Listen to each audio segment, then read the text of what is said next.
ایک ایسے وقت میں جب پاکستان مہنگائی، قرضوں اور شدید مالیاتی عدم توازن کی دلدل میں دھسا ہوا ہے، حکومت نے ایک نام نہاد ڈیجیٹل انقلاب کا اعلان کرتے ہوئے کرپٹو مائننگ کے باضابطہ آغاز کی بات چھیڑ دی ہے۔ حیران کن امر یہ ہے کہ جس کرپٹو کرنسی کو اسٹیٹ بینک خود غیر قانونی اور غیر محفوظ قرار دیتا رہا، اس کے لیے نہ کوئی واضح قانون موجود ہے اور نہ ہی ریگولیٹری فریم ورک، مگر اسی کے لیے 2000 میگا واٹ بجلی مختص کرنے کی بات کی جا رہی ہے۔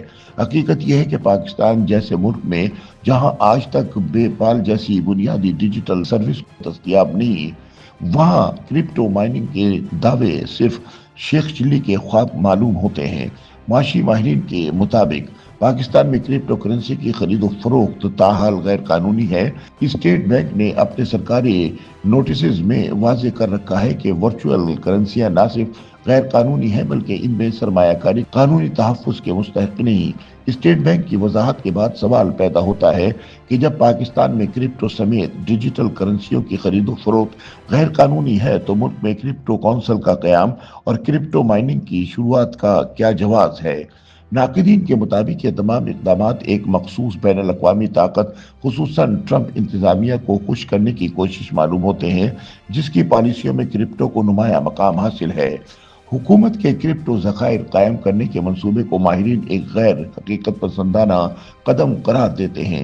معروف کرپٹو ماہر ہارون بے کے مطابق کرپٹو مائننگ ایک مہنگا پیچیدہ عمل ہے جو پاکستان جیسے گرم ملک کے لیے کسی بھی لحاظ سے قابل عمل نہیں۔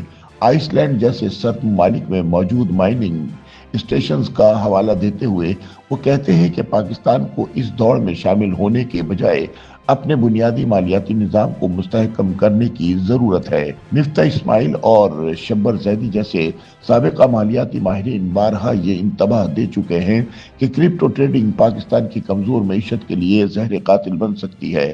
ماہرین کے مطابق جس ملک نے ابھی تک پے پال جیسی بنیادی سروس کو فعال نہیں کیا، جہاں بینکنگ کا نظام غیر محفوظ ہے، وہاں کرپٹو جیسا پیچیدہ نظام اپنانا صرف مالیاتی ناپختگی کا ہی نہیں بلکہ بیرونی دباؤ میں فیصلے کرنے کی روش کا ثبوت ہے۔ ماہرین کا کہنا ہے کہ اگر حکومت نے وقت پر پالیسی واضح نہ کی تو یہ ڈیجیٹل خواب بہت جلد مالیاتی ڈراؤنا خواب بن سکتا ہے۔ ناقدین کے مطابق حکومت کی کرپٹو پالیسی ملک کی معاشی بہتری کی سنجیدہ کوشش کی بجائے ڈونلڈ ٹرمپ اور دیگر مغربی طاقتوں کو خوش کرنے کی ایک سفارتی چال ہے۔ اگر پاکستان میں پے پال جیسے بنیادی پلیٹ فارم کا حل آج تک نہیں نکالا جا سکا تو بٹ کوائن جیسے پیچیدہ نظام کو ریگولیٹ کرنے کی دعوے داری محض سراب ہے۔ معاشی ماہرین کے بقول حکومت کو فوری طور پر واضح اور جامع کرپٹو پالیسی ترتیب دینی ہوگی جس میں قومی مفادات، قانونی تحفظات اور ماہرین کی آراء کو ترجیح دی جائے۔ بصورت دیگر کرپٹو مہم نہ صرف معیشت کو نقصان پہنچائے گی بلکہ پاکستان کو عالمی سطح پر بد اعتمادی کا شکار بھی بنا سکتی ہے۔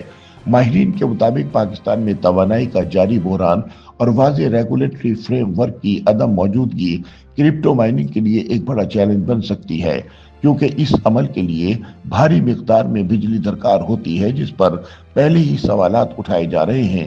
دوسری جانب یہ موقف بھی سامنے آ رہا ہے کہ پاکستان میں بجلی کی اضافی پیداواری صلاحیت کے باعث کیپیسٹی پیمنٹس کا بوجھ بڑھ رہا ہے اور کم استعمال کے باعث معیشت کو نقصان پہنچ رہا ہے۔ ایسے میں اگر اس اضافی بجلی کو کرپٹو مائننگ میں استعمال کیا جائے تو یہ بظاہر ایک معاشی موقع بن سکتا ہے، تاہم ماحولیاتی اثرات، قومی گرڈ پر دباؤ اور کرپٹو کرنسی کی قیمتوں میں شدید اتار چڑھاؤ جیسے عوامل اس فیصلے کو مزید حساس بنا سکتے ہیں۔ بعض دیگر ماہرین کے مطابق حکومت کی جانب سے 2000 میگا واٹ اضافی بجلی کو کرپٹو مائننگ اور اے آئی ڈیجیٹل سینٹر کے لیے مختص کرنے کا منصوبہ بظاہر ایک پرکشش معاشی موقع بھی ثابت ہو سکتا ہے۔ YouTube پر گوگلی نیوز دیکھنے کے لیے youtube.com کی سرچ بار میں googly news T V type کریں۔ گوگلی نیوز کے پیج پر سرخ رنگ کے سبسکرپشن والے بٹن پر کلک کرنا نہ بھولیے۔ YouTube پیج پر اپلوڈ ہونے والی ویڈیوز سے باخبر رہنے کے لیے بیل آئیکن پر کلک کیجیے۔ آپ کو ہر نئی ویڈیو کے بارے میں نوٹیفیکیشن موصول ہو جائے گا۔